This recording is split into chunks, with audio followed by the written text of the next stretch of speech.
Welcome back mga kabayan, nagbabalik po muli ang inyong lingkod upang magbigay sa inyo ng mga bago at nagbabagang mga balita.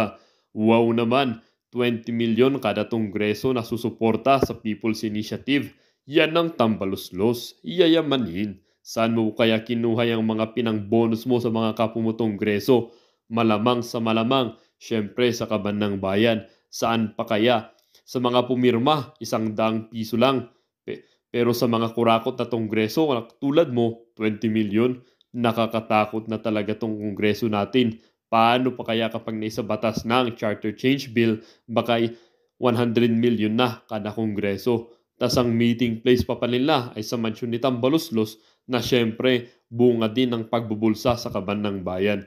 Bakit kaya walang magawa ang Senado? Madami naman ng ebidensya, marami ring testigo, bakit hindi pa kasuhan ng mga to nang mabulok sa kulungan? Ay, may pera pa nga pala sila. Baka special treatment o kaya first class ang mga to kung makukulong lang din. Walang pagkakaiba dito sa labas. Wala na yung kasabihan na justice will prevail. Naging sabi-sabi na lang talaga. Wala nang tumutupad. Para sa buong impormasyon, panoorin ang buong video. At kung bago ka pa lamang sa aking channel, huwag kakalimutang mag-subscribe, pindutin ang notification bell at piliin ang all upang laging maging updated sa mga bago at nagbabagang mga balita. At sa mga solid viewers natin dyan, maraming salamat po sa patuloy na pagtangkilik sa ating channel. Ang isyung ito ay naging usap-usapin din sa mundo ng social media. Merong isang netizen na nagsabi, very solid ang evidences na present ni Senator Amy. This congressman should be answerable for this. This is taxpayers' money. Kasuhan ng graft and corruption ang dapat kasuhan. Buti pa si Senator Amy, matapang, nagawa niya ang hindi nagawa ni Tulfo at Pimentel. At sabi din ng isang netizen, ang galing naman ni Speaker ng HOR. Alam ko may bahay sila sa Visayas, meron din pala dito sa Forbes Park. Ang yayaman talaga nila. Tama ang sabi ni Digong, bago maging isang congressman, ang isang individual, seko lang ang gamit na relo. Pero yung nagpwesto, naging Rolex na ang relo. Wow, ang galing talaga.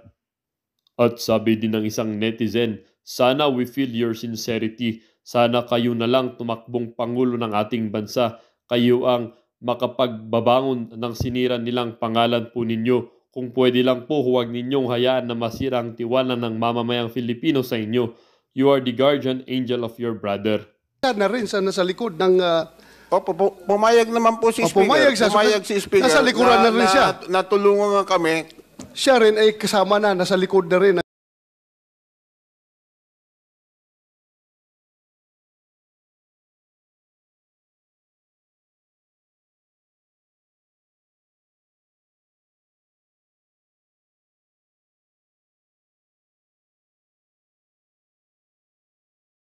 Consensus over here, Madam Chair, that we can compel our resource person, Mr. Oñate, to divulge the names of his donors. At 12:30 p.m. pa lang naman, hindi pa naman tayo patapos. He can call his office to get the names. The names must be divulged to this committee this afternoon before we end. Dapat ganun. Oh. Kasi tama, narinig namin yung kay Senator Chis, and I hope Mr. Oñate agrees with Senator Chis. Public, ganun to eh. Public issues. Public issues, wag mahiya yung nag-donate. Oh. Yeah, Mr. Senator, I already disclosed or I already admitted that the bulk of the money came from me. Pero kalahati So lang po yun. you have a partial compliance. We need full compliance. So, Kasi yung mga ibang amount naman, maliliit na. di bali po, ako na po magsusuma total doon sa sige po. Yung 27.5 million ang ating account po. Sige po. So, what do we do with that matter, Madam Chair? I think we should compel the No, I think we that's should now a compel motion, and yes, we therefore compel Mr. Oñato to produce the said documents at the soonest possible time. Yes, Attorney Avisado, please. Yeah, you have to give me time to talk to them kasi ako naman lang mapapahiya sa mga kung banggitin ko yung mga pangalan nila, you know, Kasasabi lang po ng minority leader before 2 p.m. sana this afternoon. Magsesesyon pa kami eh. At saka madali naman yun eh. Madam Chair, Naka-record naman may yan. I be allowed to ask a Po. few questions to Mr. Oñate? I'm sorry, Congressman. I think Sir, our rules don't allow resource persons to interpolate po. Okay lang? Okay. But everyone agrees to suspend you. in your case. Thank you, ma'am. Thank you. Mr. Oñate, alam po ninyo yung kahalagahan ng initiative na ito at kakailanganin ninyo maraming resources dito. Hindi po biro-biro ito, tama po. Yes, I agree. Yung pagpapapirma lamang po, Mr. Oñate, kakailanganin ninyo ang hindi kukulangin ng 8 milyon para ma-address nyo yung threshold na 12% ng ating total registered voters. Hindi po ba? 12% of our total number of voters is about 8 million. Oo nga po. Ngayon, meron po tayong about 257 legislative districts. Alam po ninyo yun.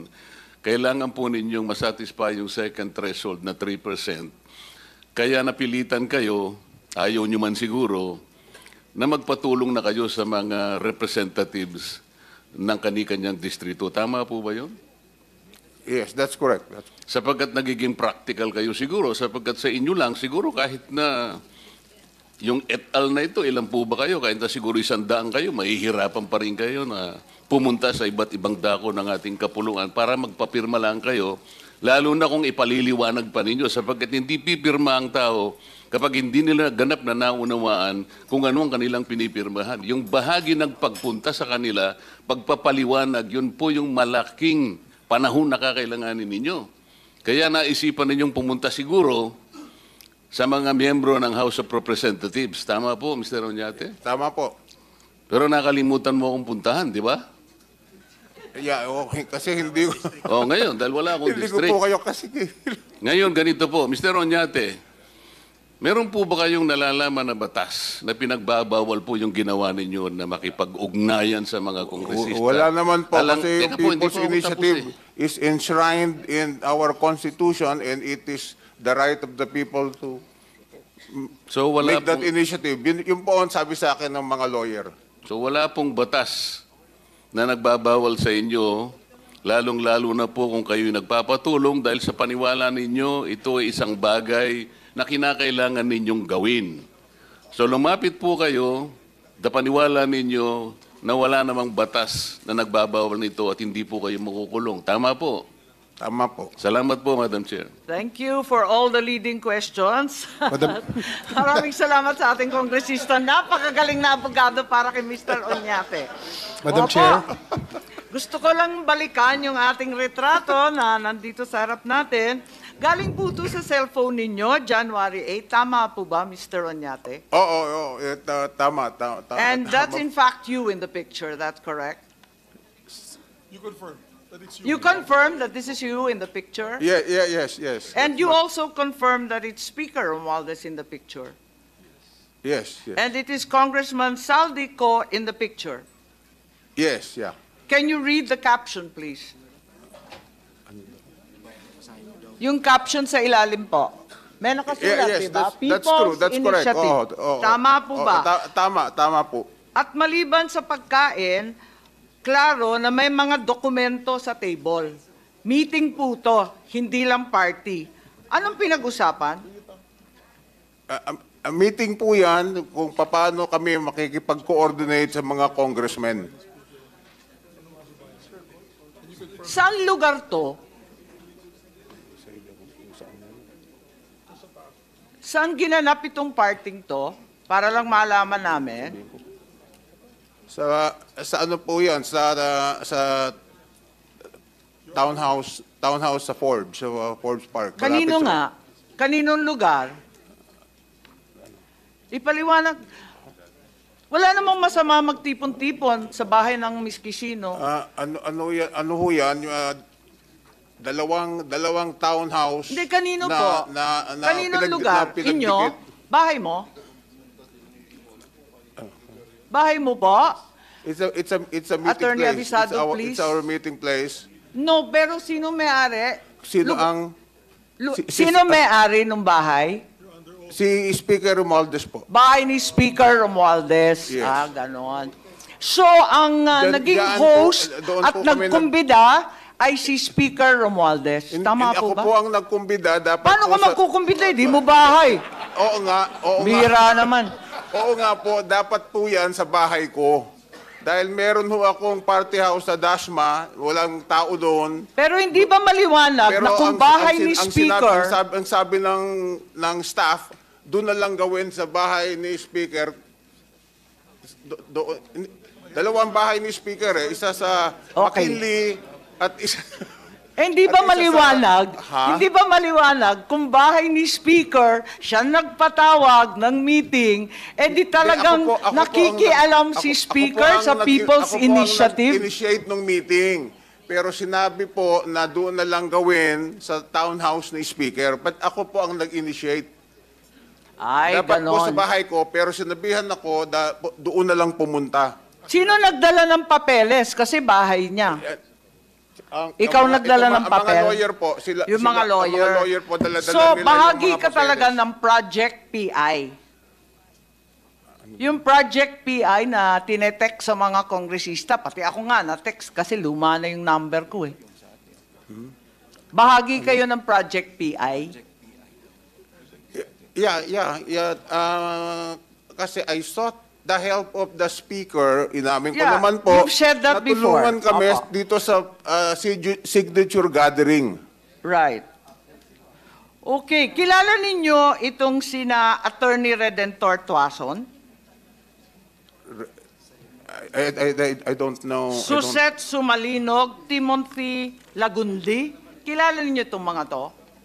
Hindi po. Okay. Kasi meron kaming mga screenshot doon sa Project PI na galing sa mga congressman. At sabi mo, nakikipag-coordinate ka kay Speaker na CEO at sa mga hawak ng niyang Congress. Yeah, congressman. that's correct. That's correct, Madam Senator. Okay. So,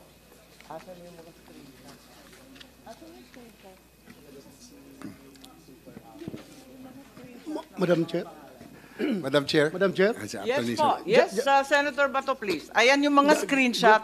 Kasi sabi mo, bahagi ka ng Project PI. Nagtatanong lang ako, baka kilala mo itong mga to. Andito, yung mga pangalan. Hindi pala ninyo kilala. Hindi Kasi- ko po kilala. Anong pagkaintindi mo dyan sa message na yan? Pakibasa lang po.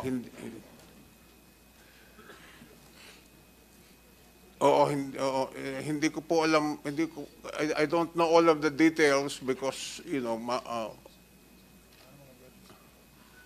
De, lahat ng kongresista pinapasubmit, sa National Secretariat Attorney Red Tuason. Ayun. Ayan ang hinihingi nila, yung mga kopya, at saka accomplished signature forms. Kasi sabi ninyo, may kinalaman kayo sa second batch ng signature forms, di po ba? Yes. So isasubmit dito sa mga taong hindi ninyo kilala, samantalang kayo ang nagpa-imprenta? Senator Bato, please. Madam Chair, gusto ko lang ipa-confirm kay Mr. Uñate.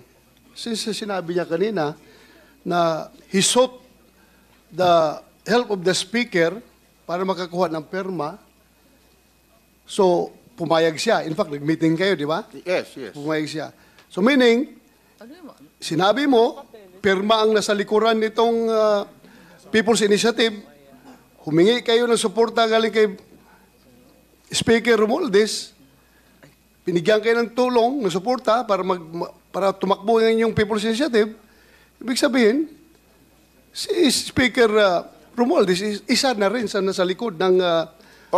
Pumayag naman po si Speaker. Pumayag siya. Pumayag si Speaker. Nasa likuran na rin siya. Natulungan nga kami kasi siya ang CEO ng Congress. Kaya nga, gusto ko lang i-confirm sa'yo na siya rin ay kasama na, nasa likod na rin nagpapatakbo ng PI. Dahil nga, tumulong siya sa inyo, di ba? Yeah, he is helping us. Thank you. Thank you for that. Thank you for that answer. Madam Chair. Maraming salamat. So, kinukumpirma mo. Parang naguguluhan ako. Kinukumpirma na politicians initiative tulad ng sinabi ni Senator Hindi Bato, naman, hindi naman po. people. Tumutulong lang sila. Pero kami ang nasa forefront ng pagpapapirma. Oo. Wala Okay. naman, palagay ko, wala namang masama na tumanggap ng tulong Okay. sa mga Madam Chair. congressmen. Dahil Senator JB distrito nila has yun been eh. raising his... Ay, sige, tama naman. Patulong kayo sa lahat ng tao, lalong-lalo na yung mga CEO ng malalaking kapulungan. Senator, the minority, I'm completely perplexed by this text, which I myself also received since I maintain my old congressional numbers. At ito yung natanggap ko na may alok na pagkaliwa-liwanag, 5 million DSWD, 10 million MAIP sa DOH, at 5 million sa DOLE Cash for Work Tupad.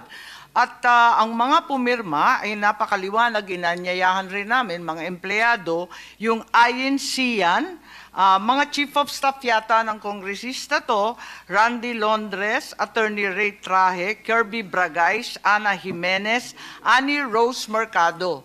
Ang sabi sa akin ng ating committee secretary, hindi daw dumalo, kaya siguro kung maaari, isabpina na po natin para magkaliwanagan ba't nagkaganon. At kung bakit yung mga pera na isanamtabi at binigay na natin para sa mahihirap, emergency and crisis situations, biglang ipamumudmod sa mga pumipirma. Anong klase yun? Kaya't eto nga, eto yung message na talagang kinalat ng maigi at kailangan alamin natin kung ano ang mga pangyayaring yan. So pagdating na lang siguro nila, siyasatin natin itong mga bagay-bagay tungkol sa napakalaking alok ng 20 million sa kada isang kongresista. Okay. Andito ang liwanag, name of congressman, ilagay yung district at saka yung partido, nakakaintriga. At yun siguro. Nandito po yung COMELEC, kanina pa nag-iintay, kung okay lang sa inyo, tuloy na tayo kay Chairman George Garcia at yung iba't iba pa. Sa napanood niyong video mga kabayan, ano naman po ang inyong mga opinion? Ang ating comment section ay bukas para sa inyong mga komento at reaksyon. Huwag kakalimutan, do not let your thoughts left unspoken. As citizen of this country, your opinions matter. Huwag pong mahihiyang magbigay ng inyong mga saloobin, mga kabayan. At syempre, huwag nyo din pong kakalimutan i-share ang video ito upang inyong mga kaibigan at kapamilya ay maging aware din sa kung anong nangyayari sa ating bansa. Huwag din kakalimutang mag-iwan ng like. Hanggang sa muli.